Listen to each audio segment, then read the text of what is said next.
How's it going, Charger fans? My name is Jamieson O'Marr at Chargers Medical on Twitter. And we're back with another Los Angeles Chargers injury update here on the Guilty as Charged podcast. Coming to you live today from Doha, Qatar. I'm actually on the way back from the month-long work trip I had over the last month. So I apologize if there's some background noise. I've tried to keep that to a minimum and find a nice quiet place in the airport to record. So hopefully I'm successful in that. But if there is a little bit, I apologize, and please bear with me as we go through. Sidebar: Doha, beautiful airport. Probably the nicest airport I've ever been in, to be honest, by a long margin. Probably because of the World Cup. Lots of ethics there we won't get into today. But yeah, if you ever have the chance to fly through Doha, I would recommend it. So the quick rundown of the agenda for the day. We're going to touch briefly on the injury report for the week. We're going to talk a little bit about return to play for players currently on Chargers injured reserve, most notably Joey Bosa and Rashawn Slater. And finally, I asked you all for questions earlier this week on Twitter. So thank you everyone who submitted questions about Chargers related injuries or NFL related injuries. I picked a couple of them that we can discuss a little bit more at length today. But I'll likely do more in the future because there was pretty good engagement. So if you ever have any questions or injury related issues, please just tag me on Twitter and I'll do my best to get to them. So without further ado, let's jump into the injury report. So let's take a deeper dive here on the injury report. Let's just start with Derwin James. There were some rumors going around Twitter earlier in the week that this could have been a more serious injury than what was let on. Quad tear was thrown out there. This would be an injury that's certainly season ending. And given that he's been dealing with this now for like 2 weeks, it's very unlikely that they hide something like that. In fact, that would be illegal in terms of NFL procedure for them to hide an injury of that severity, and they'd have to report it. Plus, on the bright side, on Friday, he was out on the field stretching with the team and kind of moving around, and that's not something you could do with a torn quad. So it's likely either a severe quad contusion or bruise or some type of quad strain. It's really hard to prognosticate those injuries, as we've seen with a lot of other soft tissue injuries that we've seen. But he's at least making positive progress. So it's something we'll have to monitor over the next week once we get our injury reports for that week and see how he's progressing. It's something that hopefully he can be back as early as next week, but we need to see him get more active practice participation in order for the team to know that he's going to be okay to go back on the field and perform just like the Derwin James we're all used to. Let's look at our questionable guys. So Bryce Callahan, Sebastian Joseph Day, and Trey Pipkins. Out of these three guys, I am more worried about Sebastian Joseph Day. He was the one who's limited all week. He also has the fresher MCL injury and this new back injury that popped up. However, arguably also the player the Chargers need most against Derrick Henry when he's coming to town this week. So I expect all three of these guys to at least give a shot in warmups before the Titans game on Sunday, and we'll just have to see how they feel and how the team feels about them, at least putting in some limited reps. Trey and Bryce, I'm not too worried about. We'll have to keep a closer eye on us, SJD. And finally, I mean, the Chargers, at least on paper here, seem to be less injury ridden than our opponents for 1 week. The Titans have had a pretty bad injury run over the last month or so. But that doesn't take into account, again, all the Chargers IR injuries that have already happened. So, but at least on this perspective, their current roster of 53 going into this game, the Chargers do appear the healthier team, and we haven't been able to say that much this season. So let's talk about return to play. So there's two groups here. So Chargers on the left are season-long injured reserves. I don't expect them to come back at any point this season. Players on the right, most notably Joey Bosa and Rashawn Slater. We'll go do deeper dives on as well. Players that I do expect to see at some point, either in the late end of the regular season or early postseason. And I put Christian Covington here because TJ Watt did suffer the same injury in week 1. He also tore his pectoral muscle, and he was back to playing by, I believe, either week 9 or week 10. And so looking at Christian Covington's timeline, we could see him come back, but I would expect that to be not until like an AFC divisional game or even the AFC conference championship game. And that's a lot of buts and ifs to get to that point, but it's not out of the question that we do see him back late in January if the Chargers make it that far. So let's talk, but let's circle back and talk about Joey and Rashawn, who are probably the ones we care a little bit more about and the ones that we'll see sooner. So just a quick summary of, again, Joey Bosa had what's a groin injury or a sports hernia injury. A medical term for that is athletic pubalgia. So that's a tear in some of the abdominal muscles around the abdominal wall. And that requires surgical fixation. So you need to go in there and tear those layers and secure them and to be able to allow him, again, to kind of perform and curl and get underneath defenders and twist kind of at the high level that we're all used to seeing. So we were initially coded an 8 to 10 week time frame, I believe is what Brandon Staley said when he first had this surgery. And so he had the injury about 12 weeks ago now. The surgery was probably about 11 weeks ago. We don't know the exact day, of course, but it's usually in that week to week and a half after the injury. So we're certainly at the 10-week point. I did do some digging into the literature around this and kind of looking at what data from other NFL players shows, and it does actually make a distinction from players who had hip adductor injuries and more either abdominal wall injuries. And we know that he was more in the abdominal wall category, and those players actually had a kind of on average of 90 days return plus or minus about 10 days. So that would put our expectations around 12 weeks for his return, which is kind of what we're looking at right now for Joey Bosa. So Brandon Staley has said it a lot that we should expect to see him back at practice soon. He doesn't want to put a timetable on it. We haven't seen any movement as of yet. Hopefully next week. His window starts, I think, next week. So if we see a full week of practice, there's a possibility he plays. I think in all likelihood, though, it's probably more realistic we see him maybe week 17 or week 18, depending on how his integration into practice is going. But the positive from all this is the data shows that the return to play performance. So these players are excellent. So they come back and their performance metrics do not drop off compared to players who haven't had the injury.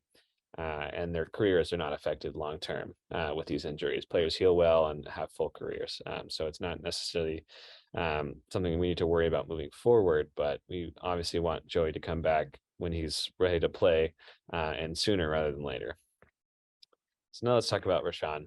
So he had the biceps tendon rupture that he suffered in week 3 as well. And I believe it came out that it was actually the long head of the bicep. The biceps tendon, which is you have the long head and the short head, which attach up here by your shoulder. But he had a rupture of the biceps tendon where it attaches down here to your radius and ulna. So he had that surgically repaired again, roughly the week after. I didn't know the exact day, but we're about 12 weeks out since he injured it, and probably about 11 plus or minus a couple of days from when he had the surgery to surgically fix that and reattach that tendon.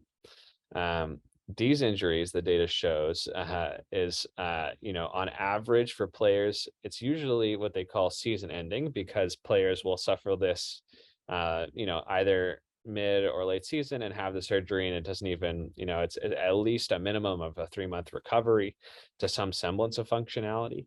And so we're approaching that 3-month threshold.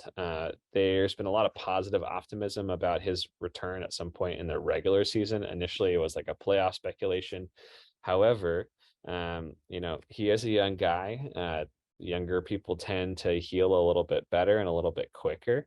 And so, I'm not ruling out a regular season return. However, I don't think that would be before week 18. And I think it would also depend on the Chargers situation here. If the Chargers are, let's say 10-7, let's say they win the next 3, and we're going into that last game, they might not bring him back for that. They might let him get the extra week of rest and make sure that they bring him back in the playoffs when his return would kind of be at its maximal effect. Say that week 18 match is really meaningful for the Chargers actually making the playoffs. I could see him making a push to play, but again, we don't want to stress. We don't want to stress the tendon before it's fully healed, and that's closer to that 4-month range is when depending on how his rehab's going and everything, when people would probably feel more comfortable with him playing. So I don't see him coming back before week 18. I even think week 18 is probably too soon. And it was, this will probably depend on the Chargers postseason kind of status at that point. But the prognosis for these players when they do come back is good. It's excellent. It's no long-term differences in performance from players who have underwent the surgery compared to controls or players who have never had the injury. No difference in terms of career longevity or anything in that sense. So he'll be fine when he comes back. But again, we don't want to risk him overstressing this tendon and potentially re-rupturing it and having to go through this process again. So that's probably what the team's kind of the cost benefit analysis they're going to have to do. And obviously player health's got to come first at that point. So keep an eye out around week 18. But let's put our realistic timetable around the playoffs for Rashawn Slater to come back. So let's hop into the question answers that I got from Twitter. So the first one was actually from Alex, and it was a question about can you talk a little bit about turf versus grass, the debate that's been going on in the NFL. So let's start there. I've included on this list, these are all 30 NFL stadiums that have, and whether they have grass and turf. So why is there this debate? Like, why do teams have turf and why do teams have grass? And, the pros of turf are much easier to maintain, especially for cold weather teams like Buffalo, for example. Really hard to maintain grass in the winter. It's not impossible, but it definitely makes it easier for them and their bottom lines in terms of operating costs. But obviously grass is sort of that natural field, and it's the one that's preferred by a lot of players. And the question is player safety and player injuries. So this is something that's been looked at in the NFL. But before I talk about that, I want to talk about other sports because it's not necessarily an NFL specific issue. So soccer, for example, FIFA, given that the World Cup's going on right now, FIFA mandates all fields all fields that are used for competition be grass. And they don't have any exceptions to that rule. So all professional international FIFA games are played on grass. And this is kind of important for the US in 2026 because we'll be hosting the World Cup then, and some of the stadiums that are supposed to be hosting, including SoFi, have turf fields right now, and they will have to replace them or put natural grass fields over the current turf fields for those games. And I don't see FIFA changing that rule anytime soon. And it's because they've recognized as well that turf fields are just tougher on the body. There are some studies that show that the force applied to the joints can be anywhere between 40 to 60% more when a game is played on turf than when a game is played on grass. And that's because turf just doesn't have the same give. When a player plants in grass, there is a failing point, a natural failing point built into the grass and the dirt that will give, and before a player's knee will give, or before a player's ligament will give, for example. And when you're playing on turf, it just doesn't have that same give. And that force is translated up through the lower leg into the knees. And that's where we see, from a theoretical perspective, a higher risk of injury. So what does the actual data say? The data for soccer and NFL is pretty clear that turf fields do tend to have higher rates of lower extremity injury, particularly actually ankle injuries, so like more rolled ankles and kind of injuries of that nature, but also higher rates of more serious injuries like ACL tears. Anywhere from, for example, for knee injuries, anywhere from a 10 to a 30% higher risk of injury. And this is data that's been published and looked at by third parties, and the NFL acknowledges it. In recent years, they've also shown that, well, I say recent years, in 2021, they showed that difference between turf and grass is starting to decrease a little bit, but it's still there, and it's still a concern for players. So I think we still have a long way to go on this issue. We are not at a point where turf is comparable to grass, and not all turfs are made equal. MetLife Stadium in particular has a bad rap for a lot of injuries there, and they're actually replacing that turf with new turf. And there's newer technologies that are supposed to be able to give more and kind of more accurately mimic natural grass fields. But I think it's pretty clear that we're not at that point yet. And so that's why you see a lot of frustration from players and being like, until we're at that point, we should be able to play on grass and be able to, have the lowest risk possible. And it's certainly understandable to see why that's the case. But again, you're going to have to work with owners and the NFL, who have to maintain these stadiums and pay for the upkeeps of growing grass throughout the year, as well. So that's sort of that head-to-head struggle. From my perspective, I think until we can prove that we can invent a turf that is equivalent to grass in terms of give and other, metrics, we should let the players, dictate the actions and play on grass. But that's just my 2 cents. And so we'll see what the NFL kind of does over the next couple of years. So let's get to our next question. So this question was about injury luck, and I got this a few different ways, but the general kind of overarching question is injury luck a thing? Are some teams just better at preventing injuries than others? And do those injuries kind of have any relationship to kind of overall team performance? So all great questions.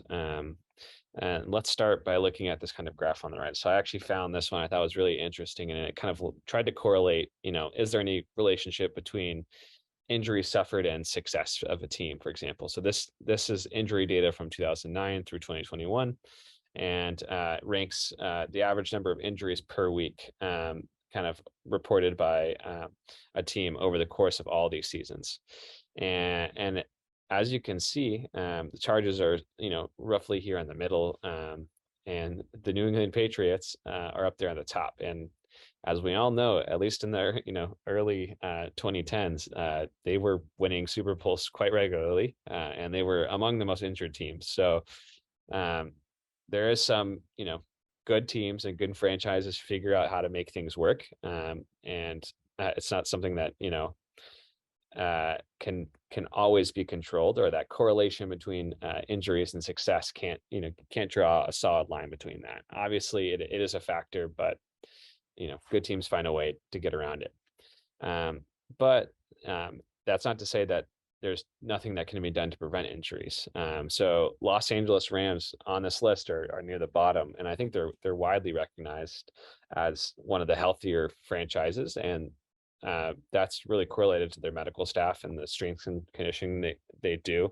Stefania Bell, an injury analyst on ESPN, always talks about their medical staff being among the best in the NFL. And I think, this is where, changes have been made. So when Staley got to the Chargers, he brought some of that philosophy over. And last year, the Chargers were among the healthiest teams in the NFL. And obviously this year, they're not.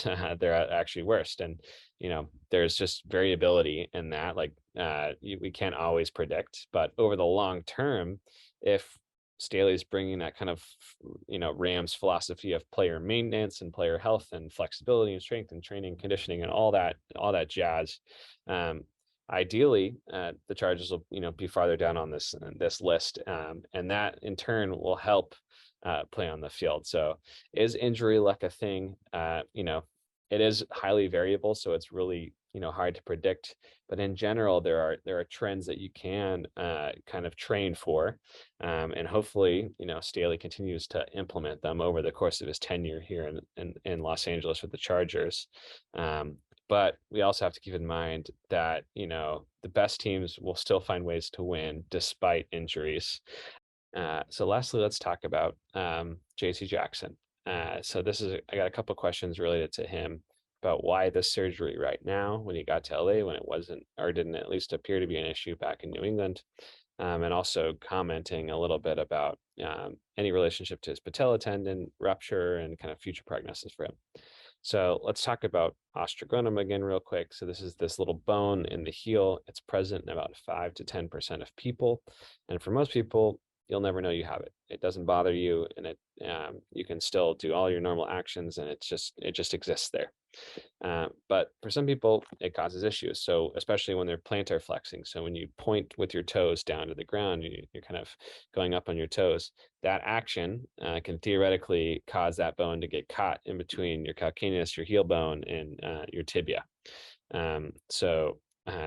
And it's something that the data shows also can change over time. So potentially an ankle injury can jar that bone into a place where it's more of an issue than it was before. So that could have happened to JC. And it wasn't reported that he had suffered rolled ankle in camp, and then that's why that he had the surgery now. So I don't have a great kind of explanation about it, but I just want to reassure the fans that it's just something that can happen naturally over time where it becomes more of an issue. And the surgery itself is theoretically really easy, or easier, I should say. You just make a small incision, you go in there, you can remove that bone, and players heal relatively quickly and are able to get back to play. So I suspect that, at some point during training camp, he began to have issues with this. He was probably aware of it from his time in New England or at some point in his life. And, he and the team doctors made a judgment call that it was probably best, let's just take care of it now and clean it up. And I'll take a little bit of delay to start the season to know that I won't have to deal with this moving forward.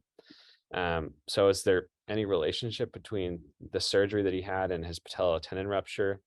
It's possible that he was a little bit more deconditioned than normal when he was trying to work his way back. But if we remember that week 7 game, he was playing quite well up until that, extremely unfortunate injury. So, again, not a satisfying answer, but we'll probably never know. But there is a possibility that's the case. And his future prognosis is, patella tendon ruptures are among the worst injuries that you can have in sports, particularly for DBs, where you rely on being explosive and being mobile and being able to move and plant and pivot and twist and all these things that really activate those quad muscles, and that all goes and runs through your patella tendon. So even 20 years ago, it would have been season and career ending. And luckily things have gotten a little bit better from now. We've seen players come back and perform at, decent levels of success. People like, Jimmy Grant, I know he's a tight end. He suffered this injury and came back and had an all pro season. So it's not like it's out of the question. And the surgical techniques are getting better, and the rehab and our understanding of it is getting better. So I'm hopeful, and I know that JC Jackson will want to get back on the field and will want to come back to full strength, and will almost assuredly put in the work to kind of get himself there. So it's just something, unfortunately, we're going to have to wait and see. And because of the timing, these injuries do take, on the order of an ACL timeline to heal. So we're looking at 9 to 12 months. So it's not an expectation that he comes back even towards the beginning of next season. So we'll have to give him time to really get that rehab in and really kind of make sure that he feels good before he comes back. It's something we'll just have to monitor. And I think we're all thankful that Michael Davis is on contract through next year and really playing up to it over the last 4 weeks in particular. So lastly, just wanted to finish with this one. This is, again, the banged up score. Chargers are still most banged up team in the league, number 32. Not much has changed there. So thank you all for tuning in to another Los Angeles Chargers injury update. Again, my name is Jamieson at Chargers Medical on Twitter. Hit me up with any other injury questions that I didn't get to answer or things that might have come up during the course of this presentation. I hope it was interesting. I hope you learned something. And again, I apologize if there's any background noise, but I'll be back in the States very soon. So till next time, guys. Bye.